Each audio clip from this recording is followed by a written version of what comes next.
A few thoughts before I hand it over to the Admiral for an update. Iran is hoping that we cannot sustain this, which is a really bad miscalculation for the IRGC in Iran. You see, there's no shortage of American will here. We remember and honor our fallen, those 6 that we will soon welcome at Dover, who gave everything for their country in this mission. We remember them. But we remember them by rededicating ourselves even more fervently to this mission. Our commitment to our mission objectives only increases as our advantages continue to increase. We've got no shortage of munitions. Our stockpiles of defensive and offensive weapons allow us to sustain this campaign as long as we need to. Again, our munition status only increases as our advantage increases. Our capabilities, we have only just begun to fight and fight decisively. Having a chance to hear from Admiral Cooper. If you think you've seen something, just wait. The amount of combat power that's still flowing, that's still coming, that we'll be able to project over Iran is a multiples of what it currently is right now when you add up our capabilities and those of the Israeli Defense Forces. And we have no shortage of authorities. The Admiral knows we have clear objectives with maximum authorities on the battlefield. The dumb, politically correct wars of the past were the opposite of what we're doing here. They had vague objectives with restrictive, minimalist rules of engagement. No more. Our authorities, his authorities, CENTCOM's authorities through the president and myself are maxed out. Our capabilities are overwhelming and gathering still, as are those of our Israeli partners. Our munitions are full up, and our will is ironclad, which means our timeline is ours and ours alone to control. As long as it takes to ensure the United States of America achieves these objectives. And as we flow more forces, and as we flow more capabilities, and as our munitions, as we're flying over the top, have even more devastating effects, we set the tempo, we set the timeline, led by the commander on the ground. Our ear is to the ground to listen to Admiral Cooper, what he needs, and what he needs he will get.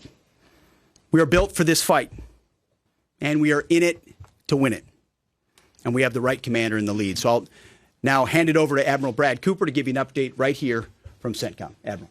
Mr. Secretary, first, thank you very much and good afternoon, and welcome to U.S. Central Command Headquarters, America's Warfighting Headquarters. It's great to be here alongside the Secretary and representing the more than 50,000 men and women in uniform currently executing Operation Epic Fury. So, Mr. Secretary, first, thank you very much for your leadership and support and the very clear vision and objectives that you've given us to allow us to use overwhelming force against the Iranian terrorist regime. And thanks to all of you for attending today, and welcome to Tampa. We are now starting our 6th day of a historic mission to eliminate Iran's ability to threaten Americans. We are, if I could channel my inner Navy officer, we are at full speed ahead in executing orders given by leadership in Washington. The President and Secretary Hegseth have been crystal clear in their expectations, and we are at a high level of execution. As described by the Secretary and earlier this week by me, U.S. combat power is building as Iranian combat power declines. Our air dominance allows us to hit Iran's center of gravity with overwhelming power and reach. A couple of examples. In just the last 72 hours, America's bomber force has struck nearly 200 targets deep inside of Iran, including around Tehran.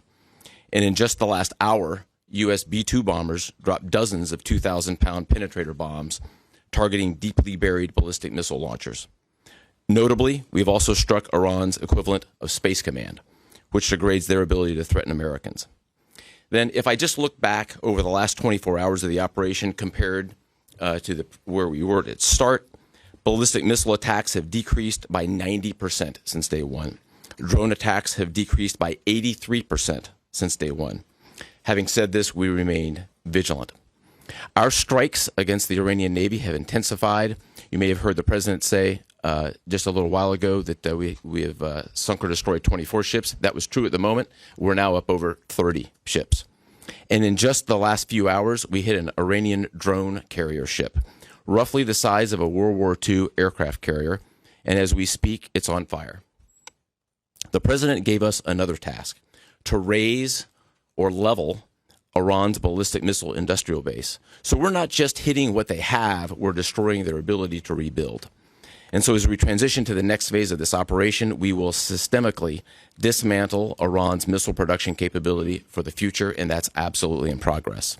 This is going to take some time, but our forces are well supplied, as the Secretary said, and we are absolutely ready to prosecute this mission decisively.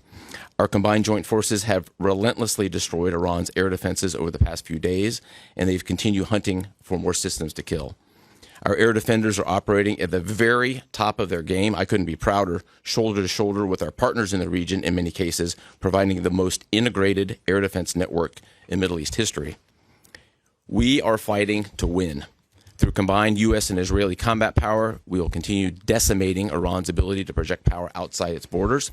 And if I can just conclude by saying a strong salute to the brave men and women who are out on the pointy edge of this, really doing exceptional work. I just couldn't be prouder, and I know the American people share in that same pride. So thank you very much.